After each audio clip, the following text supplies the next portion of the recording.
அன்பு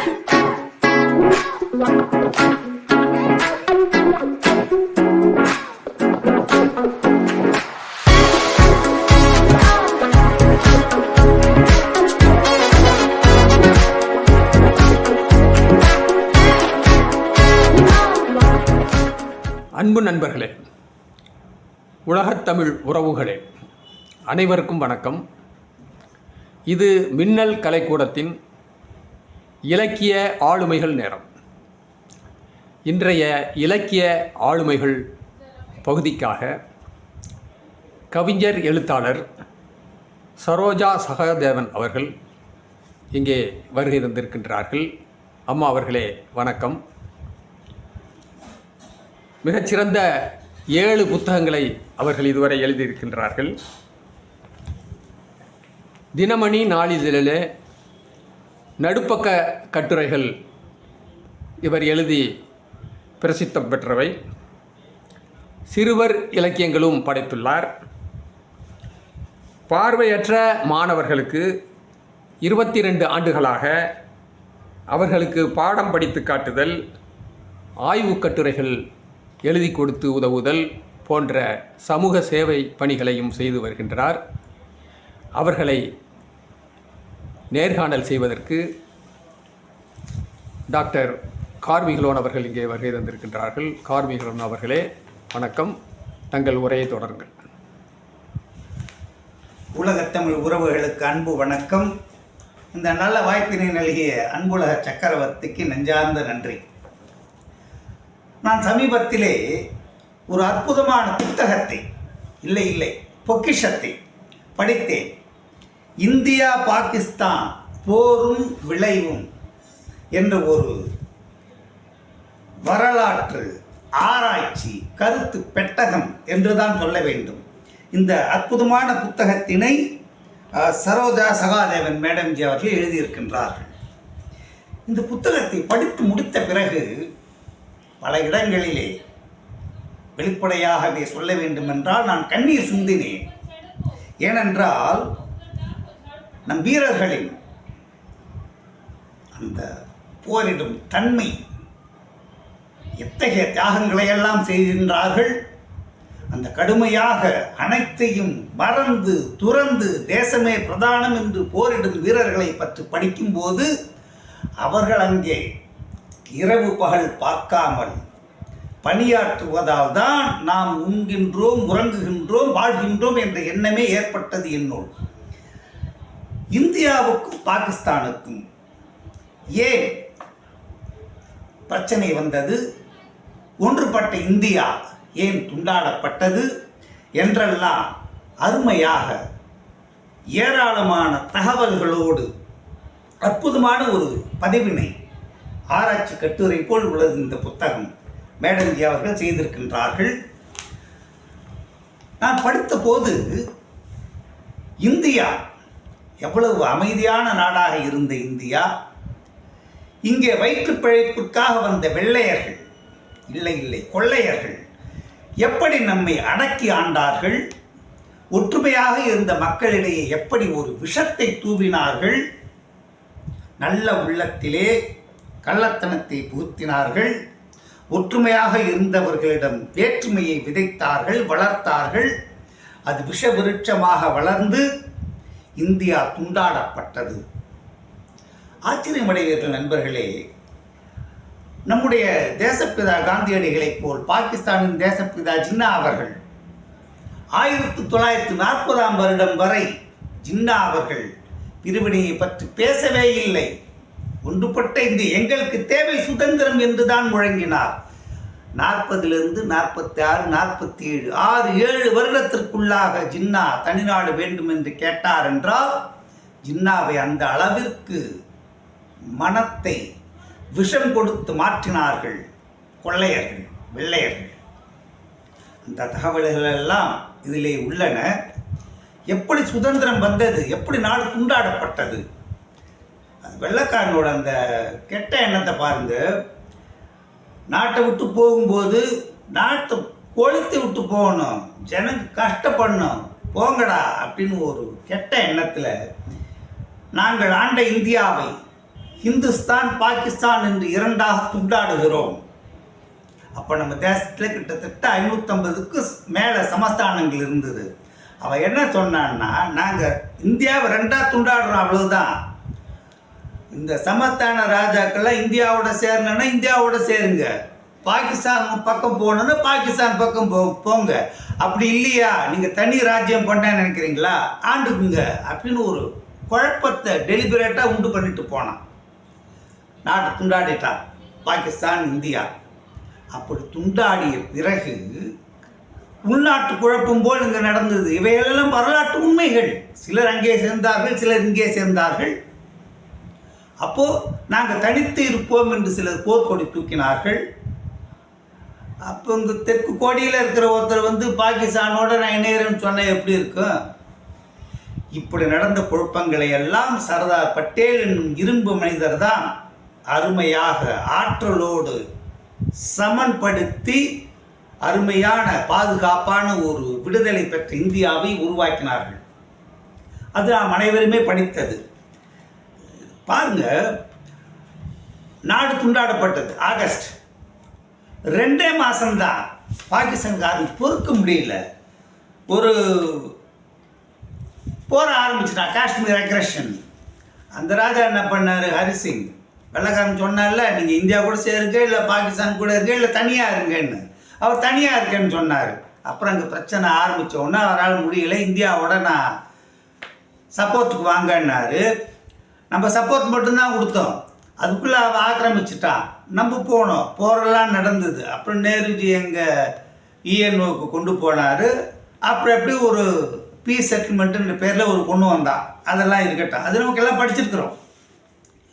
இதில் பாருங்கள், இந்த பாகிஸ்தான்காரன் எப்படிலாம் போகிற அவனோட மெத்தடாலஜியை பாருங்கள். ஒன்று டைரக்ட் ஆக்ஷன், இன்னொன்று அந்த எல்லை பிராந்தியத்தில் இருக்காங்க இல்லையா கிராமத்து மக்கள்லாம், அவங்க மனசில் விஷத்தை தூவி அவர்களை போராளிகள் என்ற பெயரிலே பயங்கரவாதிகளாக மாற்றி இந்தியாவுக்கு விரோதமாக அவர்களை செயல்பட வைத்து அவங்களுக்கு பயிற்சி கொடுத்தான். கொரில்லா தாக்குதல் பண்ணுங்க, அவங்களுக்கு முழு சப்போர்ட்டும் பாகிஸ்தான் இராணுவம். நீங்கள் உள்நாட்டு குழப்பம் மாதிரி உண்டு பண்ணுங்க, உங்களுக்கு சப்போர்ட்டாக பாகிஸ்தான் இராணுவம் வரும். லோக்கல் குழப்பம் மாதிரி ஆரம்பித்து உங்களுக்கு சப்போர்ட்டாக நாங்கள் பிரச்சனையை ஊதி பெருசாக்கிடுவோம். அப்படித்தான் பாகிஸ்தான்காரனோட திட்டம். அதில் அவர்கள் வெற்றியும் பெற்றார்கள். அதுதான் கொடுமை. இப்படி ஆரம்பத்தில் அவர்கள் வெற்றி பெற்று முன்னேறி கொண்டிருக்கும் போது அத்தகைய முன்னேற்றத்தை எப்படி நம்முடைய இந்திய வீரர்கள் எதிர்கொண்டு முறியடித்தார்கள் என்றெல்லாம் இந்த புத்தகத்தில் மிக விரிவாக சொல்லியிருக்கின்றார்கள். சுதந்திர போர், காஷ்மீர், கார்கில், ஏகப்பட்ட தலைப்பு இருக்குங்க. ஒவ்வொரு தலைப்புலையும் அவங்க சொல்லியிருக்கிற விஷயத்தை பார்க்கும்போது ரொம்ப பிரமிப்பாக இருக்குது. எப்படி இவங்க இவ்வளவு கஷ்டப்பட்டு தகவல்களாக தேடி எடுத்து, நாவல் எழுதுவது எளிது, சிறுகதை எழுதுவது எளிது, கவிதை எழுதுவது எளிது, வரலாற்று ஆவணத்தை எழுதுவது என்பது மிகவும் சவால் நிறைந்த ஒன்றாகும். அந்த தகவல்லாம் தேடி தேடி எடுக்கிறதுக்குள்ள தாவு தீர்ந்து போயிடும். இவங்க அத்தனை தகவல்களை தேடி எடுத்து ஒரு அற்புதமான ஆவணத்தை படைத்திருக்கின்றார்கள். காஷ்மீர் போரை பற்றி சொல்லியிருக்காங்க. புல்வாமா தாக்குதல் ஒன்று விடலை, சகலம் அப் டு டேட்டாக போட்டாங்க. பாகிஸ்தான்காரனோட இது பாருங்கள், இது என்ன கொடுமைன்னா ஸ்டெப் பை ஸ்டெப்பாக போகிறாங்க. இந்த சைனாக்காரன் எப்படி உள்ளே வந்தான், பாகிஸ்தானை நமக்கு எதிராக தூண்டி விடுறது சைனா, அமெரிக்கான்னு கூட சொல்லலாம். பாகிஸ்தானுக்கு சப்போர்ட்டாக இங்கிலாந்துக்காரனும் போனான். அந்த விஷம் அவனுக்கு போகலை, நாட்டை துண்டாடுனதும் நிறுத்தலை. அந்த இந்தோ பாகிஸ்தான் வாருக்கு பாகிஸ்தானுக்கு சப்போர்ட்டாக இருந்தது யாருன்னா அமெரிக்கா, இங்கிலாந்து, அவெல்லாம் ஆளுக்கு ஒரு கப்பல் அனுப்பிச்சான். ரஷ்யாக்காரன் நமக்கு 5 கப்பல் அனுப்பிச்சோன்னு தான் அடங்கினானுங்க. இதெல்லாம் வரலாற்று செய்திகள். ஏனென்றால் பாகிஸ்தான் அமைதியாக இருந்தால் கூட அதை தூண்டி விடுவதற்கு உலக நாடுகள் தயாராகவே உள்ளன. இன்று வரை இன்றைக்கு இந்தியா மிகப்பெரிய வல்லரசாக உருவாகி வருகிறது என்றால் உலக நாடுகளுக்கு பொறுக்கலை.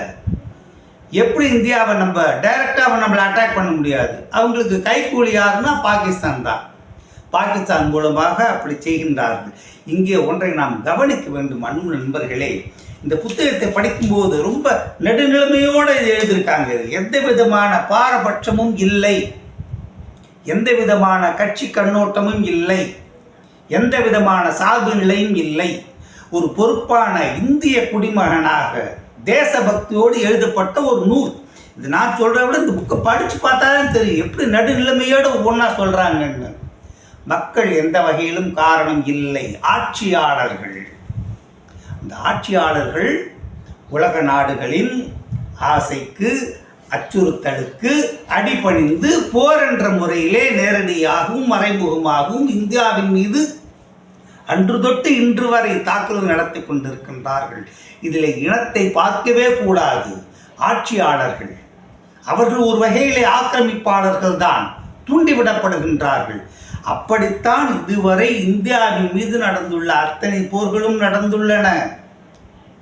அதிலே அங்கே மதத்தை கொண்டாடுறது, இனத்தை கொண்டாடுறது தவறு, அப்படி இல்லவே இல்லை. பாகிஸ்தானை ஒரு பகடைக்காயாக வைத்து உலக நாடுகள் இந்தியாவின் மீது வஞ்சம் தீர்த்து கொண்டிருக்கின்றன இன்று வரை. அந்த தகவல்கள் எல்லாம் இந்த புத்தகத்தை நடுநிலைமையோடு அற்புதமாக பதிவு செய்திருக்கின்றார்கள். அப்போ அந்த ஸ்பை அதெல்லாம் எப்படி உளவாளின்னு சொல்கிறோம் இல்லையா, அவங்க எப்படி உயிரை கொடுத்து செயல்படுறாங்க.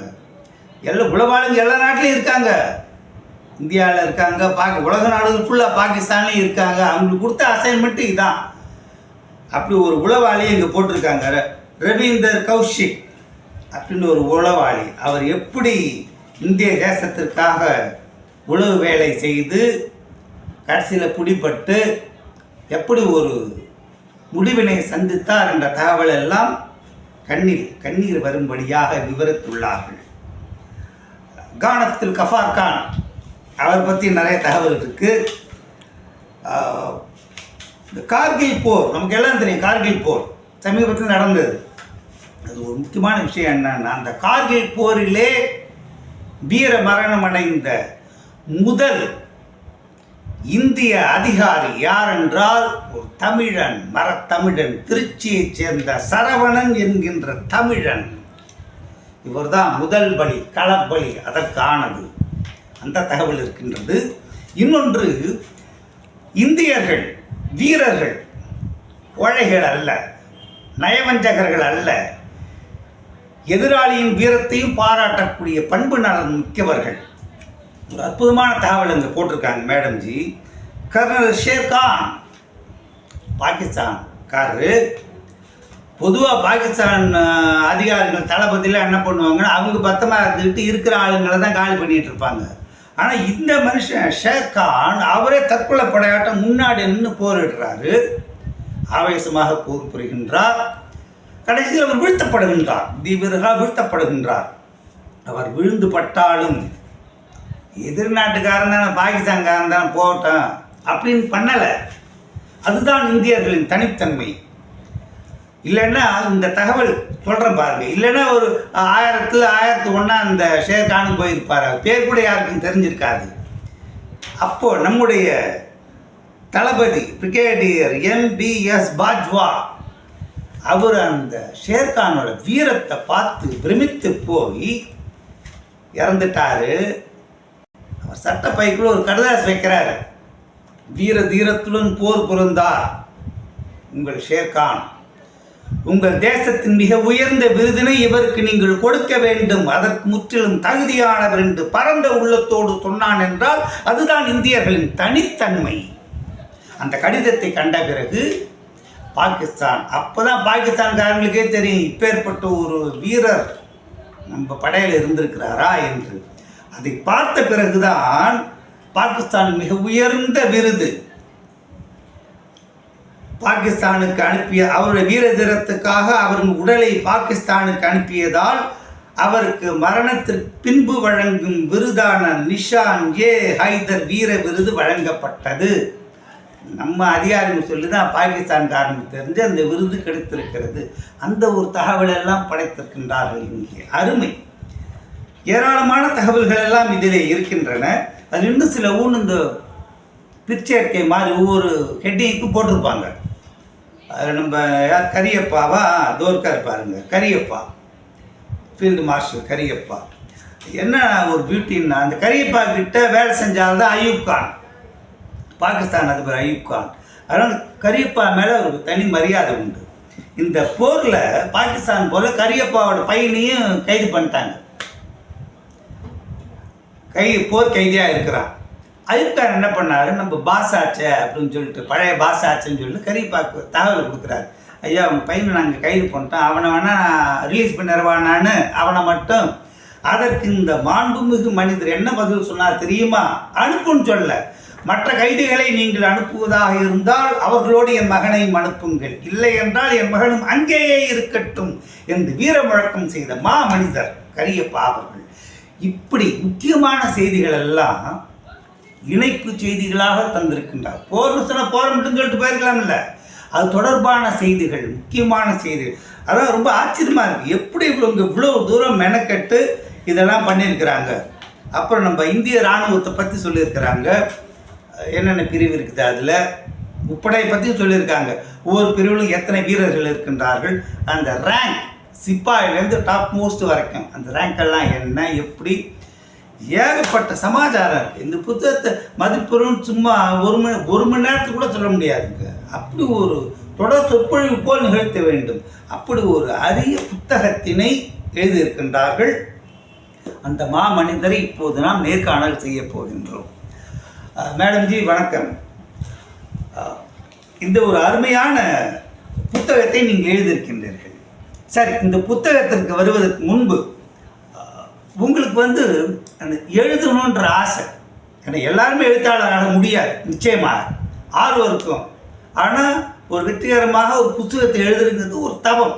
சரி, எழுதணுங்கிற இந்த ஆர்வம், ஆசை உங்களுக்கு என்ன சொல்கிறது, எத்தனை வயசில் ஏற்பட்டது, அது எப்படி எழுத்தார்வம் உங்களுக்கு வந்தது, அதை சொல்லுங்கள். எழுதுனுங்கிறது நான் படிக்கிறப்பவே ஏதாவது எழுதுவேன், ஆனால் வெளியே தெரியாது. இப்போ ஸ்கூல் மேகசின்லாம் கதைகள் எழுதியிருக்கேன். அதுக்கப்புறம் ரொம்ப நாள் எழுதுங்கள, திருப்பி 77, 80 அப்போ ஒரு 10 12 கதை எழுதி அனுப்பிச்சேன். ஆனால் அதெல்லாம் திரும்பி வந்துடும். சரி, நமக்கு அப்போ எழுத வரல போடுவேன். ஆனால் எங்கள் வீட்டில் அவர் கூட சொல்லுவார், நீ எழுது, அப்படி தான் இருக்கும் வருவேன். ஆனால் அதுக்கப்புறம் இங்கே வந்ததுக்கப்புறம் இவர் எங்கள் வீட்டில் அவர் இறக்கிறதுக்கு முன்னே சில சளிச்சு இதெல்லாம் நிறையா செய்வார் தமிழ்நாட்டுக்கு. அந்த கட்டுரைகள்லாம் பொதுமக்களுக்கு தெரியணும்னு தினமணியில் போய் சொல்லிக்க. அவங்க ரொம்ப சயின்டிஃபிக்காக இருக்குது, இன்னும் சாதாரண ஜனங்கள் படிக்கிற மாதிரி எழுதி கொடுங்கன்னாரு. நான் வேணால் எழுதி தரட்டுமான்னு கேட்டேன், அவ்வளோதான். அது கேட்டு ஒரு வாரத்திலே அவர் இறந்துட்டார். அதுக்கப்புறம் நான் தினமணியில் பார்த்துட்டு வரப்போ, இந்த அரசியல்வாதிகள் தான் ஊழலுக்கு காரணம்னு ஒரு கட்டுறார். இதில் அதிகாரிகள் தான் காரணம்ட்டு. அது என்னென்னா, முக்கியமானவங்க செய்யணும், அதை செய்யணும். அப்படி பெரிய தலைவர், அதிகாரியாக இருக்கிறவர் பெரியவர், அவங்க 2 பேருமே மாற்றி மாற்றி கட்டுரை போட்டு எழுதியிருந்தாங்க. அதில் அப்போ நான் 2 பேருமே காரணம் சொல்கிறோம் இல்லைன்னு ஒவ்வொருத்தர் சொன்னாங்க. நான் தனி மனிதனுடைய தனித்துவம் தான் இதுக்கு காரணம் அப்படி. ஏன்னா நம்ம ஒவ்வொருத்தருமே சரியான படிக்கு நடந்துக்கிட்டால் ஊழலுக்கு போக வேண்டிய அவசியம் இல்லை. அவசரமாக போகிறோம், டிப்ஸு கொடுக்குறோம், வண்டியில் இருந்தாலும் அதை விவரித்து ஒவ்வொரு தனி மனிதனும் சரியாக இருந்தால் ஊழல் வர அதிகாரியும் ஆஃபீஸர்களும் வர முடியாது அப்படிங்கிற மாதிரி ஒரு கட்டுரை போட்டேன். அதில் ஃபஸ்ட்டு அவங்க போட்டுட்டாங்க. உடனே எனக்கு ஒரு உற்சாகம், அதுலேருந்து தொடர்ந்து நான் எழுத ஆரம்பித்தேன். அப்புறம் இந்த போட்டி கதைகள்னு ஏதாவது பார்க்குறப்போ எழுதி அனுப்பிச்சேன். அந்த சமயம் எல்லா போட்டியிலையுமே ஓரளவுக்கு எனக்கு பரிசுகள் வந்துட்டு இருந்தது. அதிலேருந்து தான் நான் 2002, 2003 தான் எழுதவே தொடர்ந்து எழுத ஆரம்பித்தேன். எனக்கு 53 வயசு, நான் ஃபஸ்ட்டு எழுத ஆரம்பிச்சிருப்போம். சரி, இன்னொரு கேள்வி நான் கொஞ்சம் ஓப்பனாக கேட்குறேன். நான் எழுத்தாளர்னால் எவ்வளோ எழுதலாம், கதை எழுதலாம், கவிதை எழுதலாம், நாவல் எழுதலாம், பொழுதுபோக்காக அப்படி இப்படி எழுதி போயிட்டுருக்கலாம். என் எழுத்து திறமையை நான் வெளிப்படுத்துகிறேன் என்று ஏற்றுக்கொள்ளக்கூடிய ஒன்று. எல்லாருமே எழுத்தாளர்கள் தான். ஆனால் வரலாற்று அடிப்படையில் இந்தியா பாகிஸ்தான் போரும் விளைவும் ரைட். அந்த போரும் விளைவுன்னா அது இந்த புத்தகத்தில் வந்து ஏகப்பட்ட சமாச்சாரங்கள் கொடுத்துருக்கீங்க. ஏன் போர் ஏற்பட்டது, அதன் விளைவு என்ன, இண்டிபெண்டன்ஸ்லேருந்து இந்த புல்வாமா தாக்கு லேட்டஸ்ட்டு இது வரைக்கும் கொடுத்துருக்கீங்க. ரைட். இந்த புத்தகத்தை எழுதணும்னு அதை என்ன சொல்கிறது, இந்த புத்தகத்தை எழுதணுன்ற எண்ணம் உங்களுக்கு எப்படி ஏற்பட்டது? எது இந்த எழுத தூண்டியது? கரெக்டு. அது வந்து ஏன்னா 1962 இந்தியா சைனா சுத்தம் நடந்தது. அப்போ நான் ஒரு 12 வயசு பொண்ணு.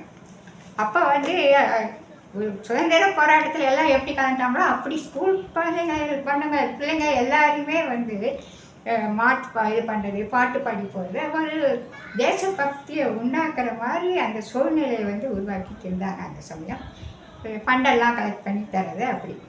அப்போ வந்து எங்கள் மிஸ் வந்து சொல்லுவாங்க, நாங்கள் வந்து சேலம், நீங்கள் எல்லோரும் இங்கே சுற்றி மலை இருக்குது, யாரும் வந்து நம்மளை ஒன்றும் பண்ண முடியாதுன்னு நினைக்காதீங்க, அங்கே பார்டர்லாம் வாங்கி இது பண்ணி வந்தானா பூரா நம்ம நாட்டையும் நாங்கள் வந்து நம்ம அடிமையாக ஆகிற நேரம் வருவோம் அப்படின்னு சொன்னாங்க. அப்புறம் வீட்டிலையும் வந்து எப்போவும் இதை பற்றி தான் பேசுவாங்க. அப்போல்லாம் வானொலியில் தானே இது ஒரு செய்தி, அதெல்லாம் தவறாமல் கேட்போம். எங்கள் அம்மாவோட அப்பா தாத்தா அவர் வந்து போலீஸ் இதில் தான் இருந்தார். ஆனால் இந்த 2வது உலகம் போகிறப்ப வந்து அவங்க எல்லாமே கலந்துக்கிட்டாங்க.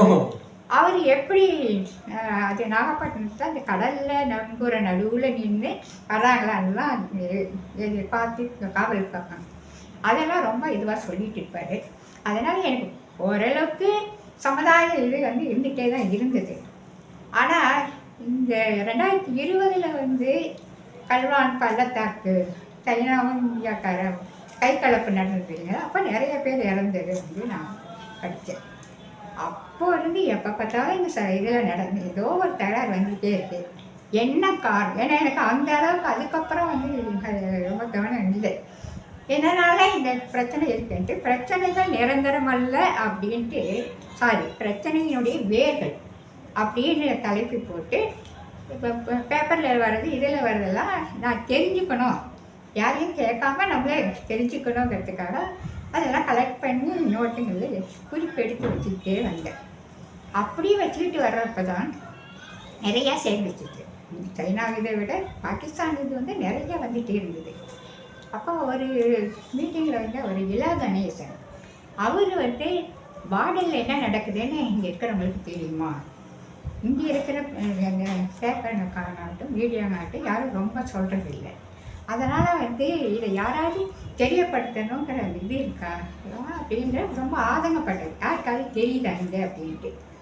அப்போ தான் எனக்கு தோணுச்சு, நம்ம இதெல்லாம் குறித்து வச்சுருக்கோம், சரி நம்ம வந்து இந்த கட்டுரைகள்லாம் சின்ன சின்ன கடைசாக வார வந்து ஒரு 3 வார பக்கம் அது குறிப்பு நல்லாவே எடுத்திருந்தேன். ஒரு 4-5 பக்கத்துக்குள்ளே எழுதி உரத்த சிந்தனைக்கு அனுப்பிச்சேன். அப்போ அவங்க உடனே கூட போடல, 2-3 மாதம் ஆச்சு. சரி இது வரல போல இருக்குன்னு நினச்சேன். 75வது ஆண்டு விழா கொண்டாடினாங்க இல்லையா சுதந்திரங்களுக்கு. அப்போ அவர் வந்து எடிட்டர் வந்து இதை வந்து நாங்கள் தொடர் கட்டுரையாக போடுறோம், நீங்கள் வந்து எல்லாம் எழுதி வச்சுக்கிட்டீங்களா? சிறப்பு. அதாவது அந்த தேசபக்திங்கிறது உங்களுக்கு அப்படியே குருதியில் கலந்த ஒன்றாக இருக்கிறது. பாராட்டுகிறேன் மேடம். நான் வந்து தெளிவாகவே சொல்கிறேன், இந்தியா பாகிஸ்தான்னாலே அது கொஞ்சம் சென்சிட்டிவ் சமாச்சாரம், எல்லாருக்குமே தெரியும். அதுக்கு அவங்கவுங்க மனம் போன போக்கில் அதுக்கு வந்து கற்பனை வடிவங்கள்லாம் கொடுத்து ஒரு குழப்பத்தை உண்டு பண்ணுவார்கள். ஆனால் இந்த புக்கில் நீங்கள் வந்து நடுநிலைமையோடு தான் அனைத்தையுமே பார்த்துள்ளீர்கள், ஆதாரங்களின் அடிப்படை. அதுதான் உண்மை, யதார்த்த நிலைங்கிறது அதுதான் உண்மை. மக்களின் உண்மையான என்ன பிரதிபலிப்பை இந்த புத்தகம் உணர்த்துது. ரைட்.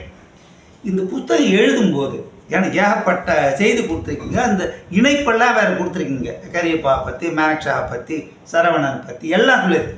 ரைட். என்னோட கேள்வி என்னன்னா, இந்த புத்தகம் எழுதும்போது உங்கள் மனநிலை எப்படி இருந்தது?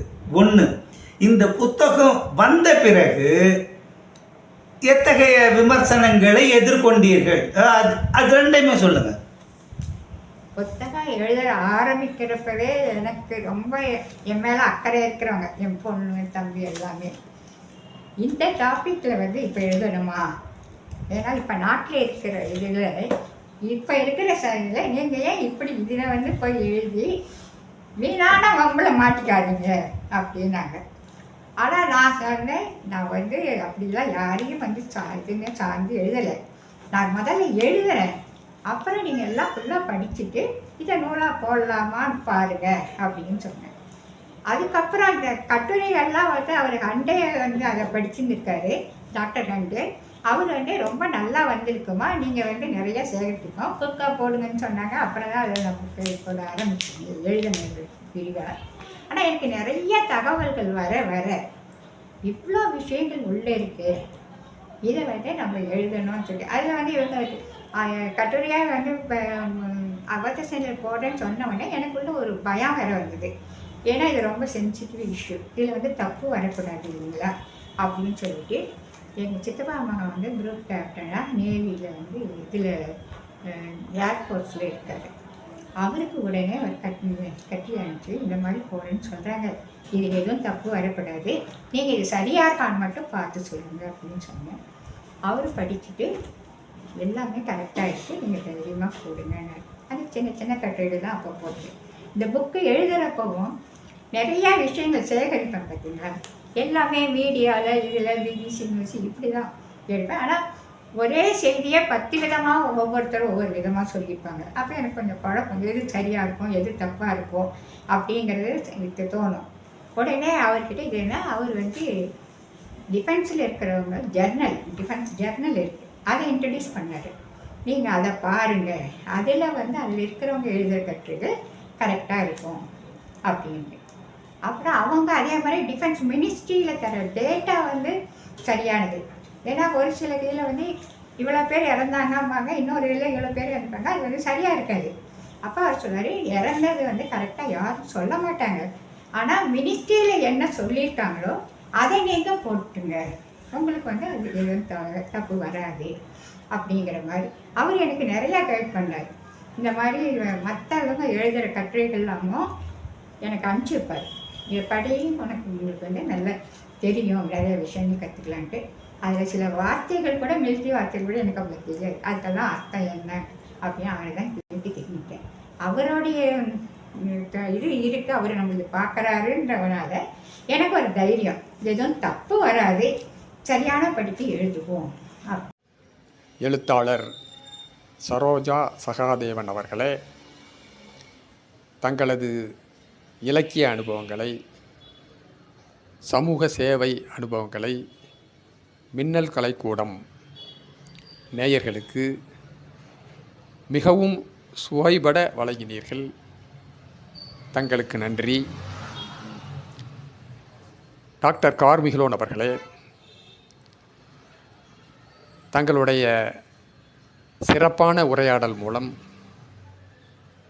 சரோஜா சகாதேவன் அவர்களிடமிருந்து நிறைய தகவல்களை சுவையாக வாங்கி தந்தீர்கள். தங்களுக்கும் நன்றி. நேயர்களே, தங்களுடைய கருத்துக்களை கருத்து பெட்டகத்தில் பதிவு செய்யும்படி கேட்டுக்கொள்கின்றோம். நன்றி, வணக்கம்.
Subscribe மின்னல் கலைக்கூடம்.